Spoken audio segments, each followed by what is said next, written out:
ಪ್ರಮುಖವಾಗಿ ಏನು ಸಮಸ್ಯೆಗಳನ್ನು ನಿಮ್ಮ ಗಮನಕ್ಕೆ ಬಂದಿದೆ? ಮುಖ್ಯವಾಗಿ ನಮ್ಮ ಕಲಬುರಗಿನಲ್ಲಿ KUIFDC Karnataka urban infrastructure development corporation ಅಂತಿದೆ.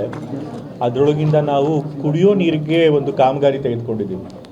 ಇದು ಹೋದ ವರ್ಷವೇ ಮುಗಿಬೇಕಾಗಿತ್ತು, ಆದರೆ ಕಾರಣಾಂತರಗಳಿಂದ ಆಗಿಲ್ಲ.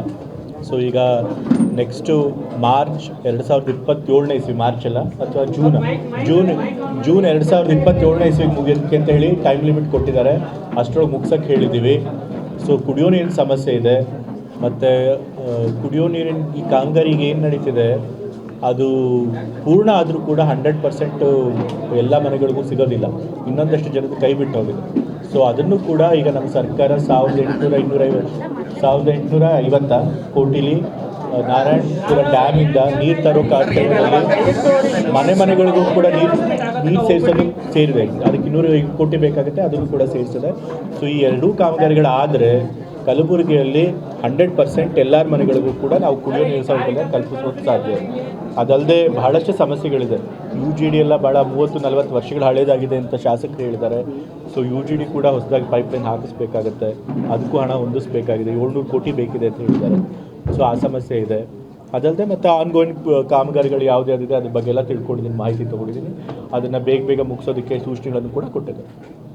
ಚರಂಡಿ ನೀರು ಭೀಮಾ ನದಿಗೆ ಹೋಗುತ್ತಲ್ಲ, ಅಲ್ಲೊಂದು ಫಿಲ್ಟರ್ 27 ಜೂನ್ವರೆಗೂ ಟೈಮ್ ಇದೆ.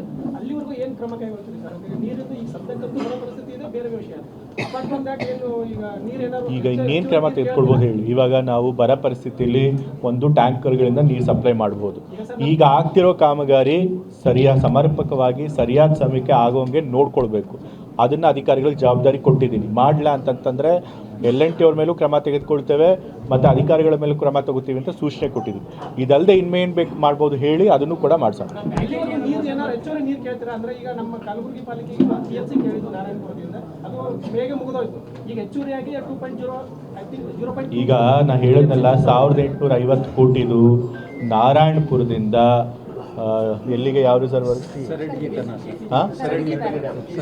ಸರಡಗಿ ಬ್ಯಾರೇಜ್ಗೆ ಕುಡಿಯೋ ನೀರು 1 TMCನ ಪೈಪ್ಲೈನ್ ಮುಖಾಂತರ ಸರ್ ನಾವು ತರ್ತೀವಿ. ಅದು ಸೊ ಅಲ್ಲಿಗೆ ಬ್ಯಾರೇಜಿಗೆ ಪೈಪ್ಲೈನ್ ಮುಖಾಂತರ ನೀರು ತರ್ತಾ ಇದ್ದಾರೆ.